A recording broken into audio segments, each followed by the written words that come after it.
स्वागत है आप सभी का एक और नए वीडियो में। तो आज आप लोगों के लिए मैं सब्जेक्टिव क्वेश्चंस लाई हूँ इंग्लिश का, जो कि मॉडल पेपर सेट का होने वाला है। ठीक है, तो जितना भी शॉर्ट क्वेश्चंस है, मतलब कि फर्स्ट सेट से मैं आप लोगों को आज 10 क्वेश्चंस दे रही हूँ। फिर नेक्स्ट वीडियो में आप लोगों को मैं नेक्स्ट और इम्पॉर्टेंट क्वेश्चंस दूंगी। ठीक है, फिलहाल मैं इस वीडियो में आप सभी को 10 ऐसे important objective questions subjective questions देने वाली हूँ, जो कि आप लोगों के लिए इम्पॉर्टेंट है। और इसी तरीके का क्वेश्चंस आपके एग्जामिनेशंस में आ सकता है, क्या पता यही क्वेश्चंस आपके एग्जामिनेशंस में आ जाए। इसीलिए आप लोग शुरू से लेके अंत तक वीडियो को जरूर देखिएगा। और अगर कोई भी डाउट आता है तो प्लीज़ मुझसे कमेंट सेक्शन में आके पूछ सकते हैं। ठीक है, बाकी मैं अपने तरफ से पूरी कोशिश करती हूँ कि आप लोगों को बेहतर कंटेंट दूँ, कहीं पे कोई गड़बड़ी ना हो। ठीक है, तो आपको क्या करना है कि जैसे एग्जामिनेशंस में आप लोग जाओगे तो आपको यहाँ पर मिलेगा कि आपको 40 से 50 वर्ड में आपको आंसर देना है शॉर्ट क्वेश्चन में। हर एक क्वेश्चंस के लिए आपको 2-2 नंबर मिलने वाले हैं। सभी को कितने क्वेश्चंस मिलेंगे? तो टोटल 10 क्वेश्चन मिलेंगे, जिनमें आपको सिर्फ और सिर्फ 5 क्वेश्चंस बनाने हैं। कोई भी सिलेक्ट करके आप 5 क्वेश्चंस बना सकते हो। ठीक है, तो आपको बाकायदा मैंने सब कुछ समझा दिया कि किस तरह से एग्जाम में आपको क्वेश्चंस आएगा। ठीक है, तो आपको 40 से 50 वर्ड में लिखना है, यानी कि कितना लाइन लिखना है आपको। अगर 2 नंबर चाहिए, देखिए 2 नंबर अगर चाहिए तो 4 से 5 लाइन आप लोगों को लिखना पड़ेगा। ठीक है, 4 से 5 लाइन आपको हो गया। अगर छोटा क्वेश्चन हो गया तो क्या करेंगे? तो कोई बात नहीं, टेंशन नहीं लेना। छोटा क्वेश्चन है तो पहले उसका आंसर दे देंगे, फिर लास्ट में क्या करेंगे कि थोड़ा सा उस लाइन को एक्सटेंड कर देंगे, चैप्टर से रिलेटेड या फिर उसी लाइन से रिलेटेड कुछ हम लिख देंगे। ठीक है, लेकिन आप करेक्ट ऑप्शन में रखिएगा कि हाँ, आपको 4 से 5 लाइन, कम से कम 4 लाइन आपको लिखना है। ठीक है, शॉर्ट क्वेश्चंस के लिए। तो बाकी हम ये शॉर्ट क्वेश्चंस देखते हैं। पहला क्वेश्चन क्या है? How did the snake drink water? Snake ने किस तरह से पानी पिया था? बहुत सिंपल क्वेश्चन है ना। अगला क्वेश्चन है, make a list of crimes Macavity is capable of. देखिए, लिस्ट आपको बनाना है कि मैकविटी ने क्या क्या क्राइम किए हैं। ठीक है, इजी क्वेश्चन है। What does the poet mean that when he says and when I crumble? अब इसका मतलब क्या हुआ? and when I crumble इसका मतलब क्या होता है? इसका अर्थ आपको बताना है, सिंपल है। ठीक है, नेक्स्ट है, name any 3 Indian writing words in English and also name at least poem written by each of them. देखिए, कोई भी जो भी इंडियन राइटिंग वर्ड्स हैं, ये स्टोरी ऑफ इंग्लिश से क्वेश्चन है। जो भी इंडियन है उनके बारे में आपको नाम देना है कि कौन कौन तीन ऐसे इंडियन राइटर्स का नाम आपको बताना है, और उनका एक एक एटलीस्ट पोएम का रिटन जो लिखा है उन्होंने, वो बताना है, कौन सा पोएम उन्होंने लिखा है। ठीक है, तो आपको ये 4 नंबर क्वेश्चन है, और ये आपको जो है वो स्टोरी ऑफ इंग्लिश से था। ठीक है, अगला क्वेश्चन क्या है? What is parallelism? ये भी स्टोरी ऑफ इंग्लिश से क्वेश्चन है। तो पैरलिज्म का मतलब क्या होता है, ये आपको बताना है। और अगला क्वेश्चन है, ट्रायल्स एंड ट्राइबुलेशंस का मतलब क्या होता है? द ऑथर टॉक्स अबाउट, किस चीज़ के बारे में ट्रायल्स और ट्राइबुलेशन में ऑथर जो है वो बताते हैं। ये क्वेश्चन हो गया। अगला है, did language play a role in human development? क्या मानव के विकास में भाषा जो है वो एक बहुत ही अहम रोल प्ले करती है? ये बताना है। अगला क्वेश्चन है, why did SEBI wonder about the town? Town को लेकर सेबी जो है वो इतना चौंक क्यों रहा है? अगला है, सॉरी सेबी, ठीक है, सेबी क्यों चौंक गया था? बेंजी जो है वो फ्लोरेंस से क्यों शादी करना चाहता था? ये क्वेश्चन है। अगला है, what is the belief privilege in Sicily about a snake? Snake के लिए क्या जो है कहते हैं ना, सिसली में स्नेक को लेकर क्या अफवाहें उड़ती हैं, ये बताना है आपको। ठीक है, तो ये तमाम तरह का सवाल है। आपको कोई भी क्वेश्चंस आपके एग्जामिनेशंस में आ सकता है, और विथ आंसर आपको मैंने यहाँ पर दे दिया है। ठीक है, हर एक क्वेश्चंस का आंसर है। तो पहला क्वेश्चन था कि स्नेक जो है वो किस तरह से पानी पीता है? तो the snake went to the water trough. Snake जो है वो वाटर ट्रफ के पास जाता है, and put his mouth upon the depth यानी कि बॉटम ऑफ द ट्रफ। देखिए, स्नेक जाता है वाटर ट्रफ के पास, उसके बाद फिर अपना मुंह जो है वो वाटर ट्रफ में डालता है। ठीक है, बॉटम नीचे करता है, झुकाता है। एंड ही सिप्ड, यानी कि ड्रैंक स्लोली, सिप्ड आप लिख सकते हो या फिर ड्रैंक स्लोली लिख सकते हो, ठीक है। The water with it's a straight mouth, अपने लंबे से माउथ से वो पानी को खींचता है, ठीक है। तो इस तरीके से वो पानी पीता है। तो आप इसका आंसर इस तरह से लिख सकते हो, ठीक है। तो ये आपका करेक्ट आंसर है कि सिंपल आंसर आप यही लिख देते हो कि स्नेक जो है वो वाटर ट्रफ के पास जाता है, वो अपना सर नीचे करता है और वाटर ट्रफ में डालता है और पानी पीने लगता है।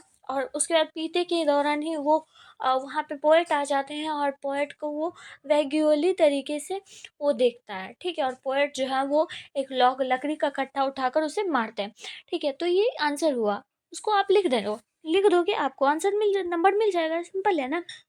अगला क्वेश्चन था कि मैकेविटी जो है वो कौन कौन से ऐसे क्राइम करता है, उसको आपको लिस्ट बनाना है, यानी कि बताना है कि कौन कौन सा उसने क्राइम किया है। तो Macavity is able to commit various types of commit crimes. Macavity जो है उसके पास इतनी क्षमता है कि वो अलग अलग तरीके का क्राइम कर सकता है, ठीक है। तो वो क्या क्या करता है, तो हम बोल सकते हैं कि वो ड्रिंक मिल्क, वो दूध पी जाता है। मिसप्लेस ज्वेल्स बॉक्स, यानी कि जितने भी ज्वेलरीज की बॉक्सेस हैं उसको मिसप्लेस कर देता है। रिमूव्स इम्पॉर्टेंट डॉक्यूमेंट्स, जितने भी इम्पॉर्टेंट डॉक्यूमेंट्स हैं उसको रिमूव कर देता है। Indulges in various other impure and humiliating acts which causes much dangerous to the societies, और भी वो तमाम तरीके का क्राइम करता है जो कि एक ह्यूमिलेटिंग एक्ट है, यानी कि किसी को भी शर्मिंदा कर देने वाला एक्ट है। इस तरीके का वो एक्ट करता है और बहुत तरीके का वो डैमेज कर देता है सोसाइटी में। तो बस सिंपल यही आंसर होना था आपका ये क्वेश्चंस का, क्वेश्चन नंबर बी का, ठीक है। थर्ड नंबर में क्वेश्चन में क्या था कि what does the poet mean when he says and when I crumble and when I crumble, इसका मतलब क्या होता है। तो इसका मतलब ये होता है कि the poet is sad to think that nobody will remember of the most beautiful lady of the best country after my death. देखिए, पोएट का कहना मतलब ये था कि उन्होंने सोचा कि जो अभी लेडी कब्र में लेटी हुई है, ग्रेव में लेटी हुई है, जो कि बेस्ट कंट्री की है और वो मर चुकी है, उसके बारे में अब कौन याद करेगा। ठीक इसी तरीके से मैं भी जब मर जाऊंगा तो मेरे बारे में भी कोई नहीं याद करेगा, यानी कि nobody will remember of the most beautiful lady, यानी कि मोस्ट ब्यूटीफुल लेडी जो कि अब इस दुनिया में नहीं है, वो मर चुकी है, उसके बारे में कोई याद नहीं करता है, जो कि बेस्ट कंट्री की थी, ठीक है। तो ठीक उसी तरीके से वो भी जब मर जाएंगे पोएट, तो उन्हें भी कोई नहीं याद करेगा, बस चंद दिन के मेहमान हैं, फिर सब ये मोहमाया में उलझे हुए रह जाते। तो इसका आंसर सिर्फ यही होगा, ठीक है।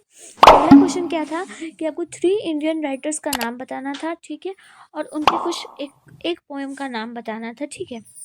जैसे कि आपके जो भी स्टोरी ऑफ इंग्लिश में राइटर्स हैं, तो देखिए पहले राइटर का नाम है सरोजनी नायडू, ठीक है। पहले राइटर का नाम है सरोजनी नायडू, और उनकी जो पुस्तक है यानी कि पोएम है वो चंपक ब्लूजम्स है, ठीक है। कमला दास जो कि आपका ग्रैंड मदर का हाउस है, तो वो हो गया, ठीक है। श्री अरुण श्री अरविंदो जो है वो सावित्री की राइटर है। तो ये 3 तरह की जो है वो इंडियन राइटर्स है, और आपको ये याद रखना है, ठीक है, क्योंकि पूछ लिया जाता है। अगर बनाना हो स्टोरी ऑफ इंग्लिश से तो आप ये बना सकते हो, ठीक है। उसके बाद फिर 5 नंबर क्वेश्चन में था कि पैरलिज्म का मतलब क्या होता है। पैरलिज्म का मतलब होता है रिजेम्बलेंस, ठीक है। यानी कि parallelism is an important feature of the reduplication, the work of doubling again of motive, interest and theme of the drama। Simply समझ लीजिए कि जो पैरलिज्म है एक बहुत ही इम्पॉर्टेंट फीचर्स है। ये फीचर्स ये हैं कि किस तरह से हम डम्बलिंग करते हैं अगेन, यानी कि अपने जब ड्रामा हम लोग करते हैं, मतलब कि जो आप सीरियल देखते हो, फिल्म देखते हो, इसमें तो डम्बलिंग जो होता है, एक्शन जो होता है, थीम जो होता है ड्रामा का, और इंटरेस्ट जो होता है, मोटिव क्या होता है ड्रामा का, मतलब कि अबाउट ड्रामा, वो होता है पैरलिज्म, ठीक है। थीम ऑफ द ड्रामा ये हो गया, ठीक है। तो पैरलिज्म का मतलब यही होता है। और तो ये आपका 5 नंबर क्वेश्चन जो था वो इम्पोर्टेंट क्वेश्चन था, पूछा जा चुका है, ठीक है। अगला था क्वेश्चन की ट्रायल्स और ट्रिब्यूलेशन। ट्रायल्स एंड ट्रिब्यूलेशन का मतलब क्या होता है, इससे ऑथर क्या समझाना चाहते थे, कि क्या कहते हैं इसके बारे में। तो the trials and tribulation author talks about the hardship and torments people had to suffer when they raised their voice against the injustice and discrimination. Trials and tribulations का मतलब क्या होता है कि वो कहते हैं कि जो भी हार्डशिप करते हैं, टूर्नामेंट पीपल्स होते हैं, वो सफ़र करते हैं अपनी आवाज़ को उठाने के लिए। किस चीज़ में? तो वो इनजस्टिस और डिस्क्रिमिनेशंस जो भी उनके साथ अन्याय होती है, डिस्क्रिमिनेशन होती है, भेदभाव होती है, तो उसके अगेंस्ट वो आवाज़ जो उठाते हैं, वो सफ़र करते हैं उस चीज़ को, उसी को कहा जाता है ट्रायल्स और ट्राइबुलेशंस। और इसी के बारे में राइटर ने कही है, पोएट ने, ठीक है। तो ये करेक्ट आंसर आपका और ट्रायल्स और ट्राइबुलेशंस का हो गया, ठीक है। अब अगला क्वेश्चन था आपका कि यस, क्वेश्चन में ये था कि क्या लैंग्वेज जो है वो ह्यूमन डेवलपमेंट में अहम रोल प्ले करता है, ठीक है। तो आंसर क्या है? यस, लैंग्वेज, भाषा जो है वो मानव के विकास में बहुत अहम रोल प्ले करता है। अगर मैं आपको आज समझा रही हूँ तो एक लैंग्वेज है जिसके माध्यम से मैं आपको समझा रही हूँ, ठीक है। तो ये एक अहम रोल प्ले करता है, ठीक है। तो आंसर क्या लिखेंगे? यस। उसके बाद लिखेंगे कि language played a prominent role in human development. आप सिंपल भी लिख सकते हो, yes, language play a role in human development, ऐसे लिख सकते हो, ठीक है। At what stage language begin is not known, but we may be pretty certain it that it began very gradually. Without it would have been very difficult to hand on from generation to generation the invention and discoveries that were gradually made. देखिए, without language, without language हम किसी चीज़ की inventions नहीं कर पाएंगे, discoveries नहीं कर पाएंगे।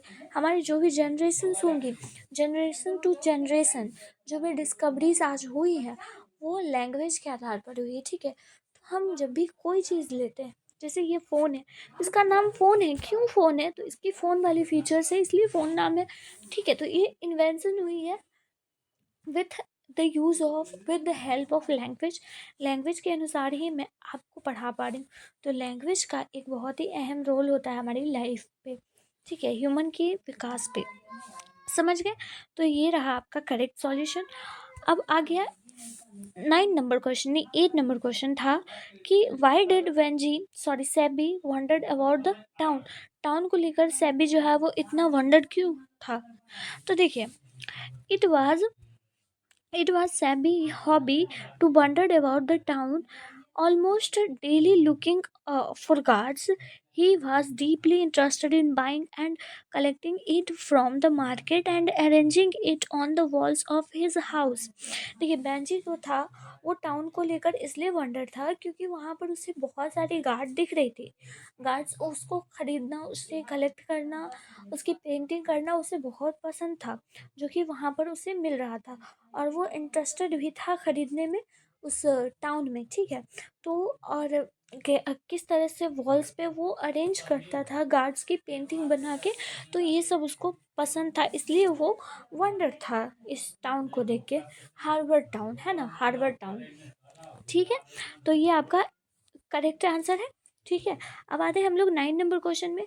9 नंबर ये क्वेश्चन था कि बेंजी जो था वो फ्लोरेंस से शादी क्यों करना चाहता था, ठीक है। तो Benjy did not need a distinguished intelligent girl, he needed a women to help him in his work of poultry farming, so he decided to marry Florence. Florence कौन थी? फ्लोरेंस बेंजी के घर की नौकरानी थी, ठीक है, मेड थी। अब वो उसको ऐसी फ्लो बेंजी जो था वो तो पढ़ा लिखा तो नहीं था, लेकिन वो बिज़नेस की डीलिंग बहुत अच्छे से कर लेता था, पैसा उस बहुत अच्छा कमा लेता। तो पैसे की उसे ज़रूरत नहीं थी, उसे ज़रूरत थी कि एक हेल्पर रहनी चाहिए, एक ऐसी वुमेन की ज़रूरत थी जो कि उसकी हर काम में, जो कि उसकी पोल्ट्री फार्मिंग में, यानी कि मुर्गियों की फार्मिंग में उसका ध्यान दे, उसका देख रेख करे, उसका काम करे। तो इसीलिए वो डिसाइड किया कि वो फ्लोरेंस से मैरी करेगा, शादी करेगा, ठीक है। तो ये करेक्ट आंसर आपका यहाँ पे हो गया, ठीक है। अब आता है next, and this is the last question of in this videos, and we will further discuss about the next video, about in the next question. Last question ये था कि what is the belief privilege in Sicily about a snake. देखिए, brief beliefs क्या है Sicily में, क्या बोलते हैं, स्नेक को लेकर क्या वहाँ की बातें हैं कि स्नेक वहाँ के कैसे होते हैं सिसली में। तो देखिए, in Sicily it was believed that black snake were innocent and but gold snake were poisonous and they must be killed. देखिए, सिसली में क्या था कि ब्लैक स्नेक जो भी थे, ब्लैक स्नेक जो थे वो इनोसेंट थे, ठीक है, क्या थे, इंपॉर्टेंट क्वेश्चन है इसलिए अच्छे से बता रही हूँ, ठीक है। ब्लैक स्नेक जो थे वो इनोसेंट थे, और जो गोल्डन स्नेक थे, गोल्ड स्नेक जो थे वो वो पॉइजनस थे, ठीक है, पॉइजनस, या फिर कह सकते हैं जहरीला था, ठीक है, पॉइजनस था। तो ये याद रखिएगा क्वेश्चंस की सिसली में क्या प्रिविलेजेस थी स्नेक को लेकर। सिसली में प्रिविलेज थी कि बिलीव किया जाता था कि ब्लैक स्नेक जो थे वो इनोसेंट थे, वो काटते नहीं थे, ये बिख नहीं लगते थे, ठीक है। लेकिन जो गोल्ड स्नेक था वो पॉइजनस था, और वो उसको काटने के बाद इंसान मारे भी जा सकते थे, ठीक है। तो ये आपका 10 क्वेश्चन इम्पोर्टेंट था आपका। इनमें से कोई भी क्वेश्चन आपके एग्जाम में आ सकता है, ठीक है। तब तक आप लोग पढ़ाई करते रहिए, और अगर कहीं पे कोई डाउट होगा तो मैं उसको हेल्प करने की कोशिश करूँगी, ठीक है। बाकी आप लोग अच्छे से पढ़ाई करते रहिए। मिलती हूँ फिर मैं नेक्स्ट वीडियो में। Till then tata bye bye, take care of yourself.